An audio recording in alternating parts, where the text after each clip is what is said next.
December 24th, 2024, Christmas Eve. Well, it's been quite a year here, and I guess all us conservatives got a pretty good present. I guess a little bit ahead of Christmas in the election with the election of Donald Trump and a Republican Congress, and so that is a real blessing for the year. And if everybody's in good health and all that, that would be a big blessing too. At any rate, I want to run down a few things that are going on at the present time here. kind of a jumble here, but why not? Um, it is interesting some of the things that's going on with Trump. I mean, I'm kind of one interesting development, which may be important, which fits into a lot of the things I've covered, is the fact that he says that he's wanting to have a meeting with Putin, or that Putin is wanting to have a meeting with him. And one of the interesting questions about that one will be, where will this meeting occur, assuming it's going to occur? And the problem is, well, I mean, normally you'd want to have a neutral location, right? I mean, neither side would want to show, that they're bowing to the other side in any way, so they would want a neutral location. So in the olden days, something like Finland would be a good choice, right? I mean, after all, but not now. Finland has joined NATO. And I think probably, I don't know for sure, they probably honor this international court, which would arrest Putin if he actually showed up on Finnish soil. So that's out of the question. And so you look at what other possibilities are there. Well, I think Turkey's out of the question. I think they're part of the international court too, I believe. So I don't think he can go there. And there are probably a few places. You could have him. You could be in China, but then wouldn't President Xi be kind of the deal maker, overshadowing both of them? And that wouldn't really be what what either of them would want, really, for a number of reasons. So it becomes very difficult to see how that actually comes off, even though both sides may want to do it.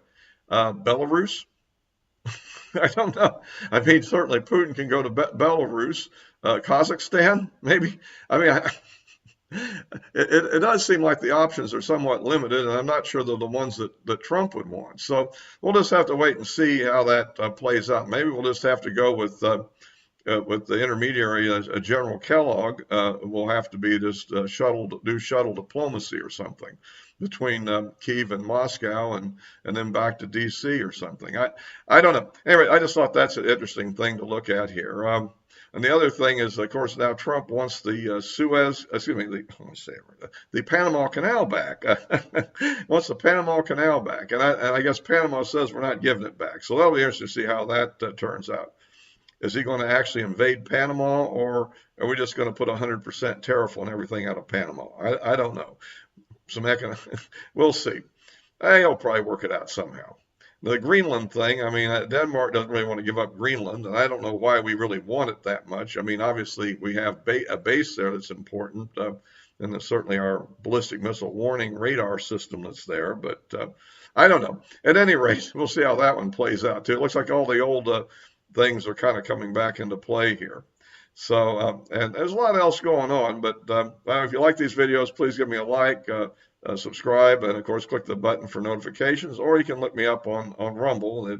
The address is the same as in the description below. So anyhow, that's that. And of course, the other thing is we still haven't solved the question of the mystery drones over New Jersey yet. I mean, it's kind of a it's been going on. Well, interesting to see that since they banned people flying their own private drones and stuff over New Jersey, and I think Long Island too.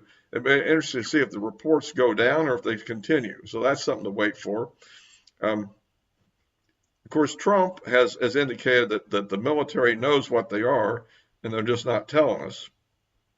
Whereas the Biden administration insists that the government doesn't know. So we'll have to see how that one settles out. But it's kind of interesting to see, how that will play out in the whole mess. So we're kind of coasting in here to the end of the year, and we're was to see what we look for next year. I noticed that I didn't have a whole lot of takers on my last video, and I don't know what was wrong with that. Maybe I didn't title it right, or the topic just wasn't interesting. I thought it was kind of important, really, but you might want to look that one up. But it's it is an interesting question, as I was raising there, is with this very tight majority in the House of Representatives, and the fact that there's this kind of division, it may be somewhat difficult, in my opinion, to get all this agenda through, given the narrow majority in the House. I think we'll probably get through the Senate okay, and of course, who knows? Now, the other thing that just blew up here, speaking of the House, of course, is the report on the Matt Gaetz has come out, which I guess he denies all or some of this, but as it is a pretty wild picture, with him paying up to $400 to have sex with what we call barely legal teens. It was aiming for 18-year-olds, but apparently in one case he made a goof and ended up with a 17-year-old allegedly. So that's an interesting development. Plus the allegations of drug use and I guess other gifts and so forth. That's the normal thing you get in Congress. And I don't know how serious the gifts and stuff would end up being. Probably some kind of reprimand. But the other stuff is interesting. Although the feds chose not to prosecute on any of this stuff, but it may be because it didn't meet the exact criteria that the feds usually use for these prosecutions. I mean, in reality, I think he was operating in an area that, he should have been operating in. Being a Republican and a lawyer, he should have known better than this. I mean, a Democrat might get by with some of this stuff, but I mean, the media is pro-Democrat and wants to always get him. Plus, he went further. He made a mortal enemy of Kevin McCarthy. And of course, Kevin McCarthy probably still has a few friends in the Congress, and maybe had some on that ethics committee. So that might be really, really why the thing has been released. So we'll see if his new job with One American News actually continues in spite of this or not. I suspect that many Democrats have done worse, but somehow they don't seem to ever get exposed that much. Or if they do, nobody does much about it. So in a way, I guess Gaetz is getting a bit of a raw deal comparatively.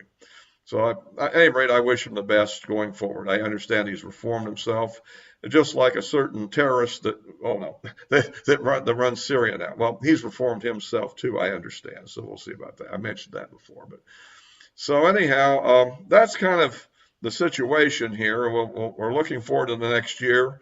We'll see how the deportations begin on the 20th of January afternoon. We'll see how that goes. Personally, I think that it's going to be difficult to deport all of them. Let's put it this way. But certainly the ones that have been, I heard a radio program today where, or at least part of one, where the guy was belly aching that all they're talking about is the people who are already been adjudicated to be deported and the ones who have committed crimes. And so he's thinking, well, what about everybody else? And of course, there's a wide range of people when you consider the number of illegal aliens that are actually in the country. I mean, there was 11 million when George W. Bush was trying to do a amnesty type program, if you recall, and Obama let a few million in, and then a few million even came in under Trump because a lot of people were fighting him on building the wall, and it took a while before he was able to get all the machinery of government in place and win enough lawsuits against liberals to actually get the wall under construction and get the Mexican government to use their military to actually, close off the border. And he was doing pretty good, like in that chart in the famous incident at Butler, Pennsylvania. He pretty much got there by the time he left office last time.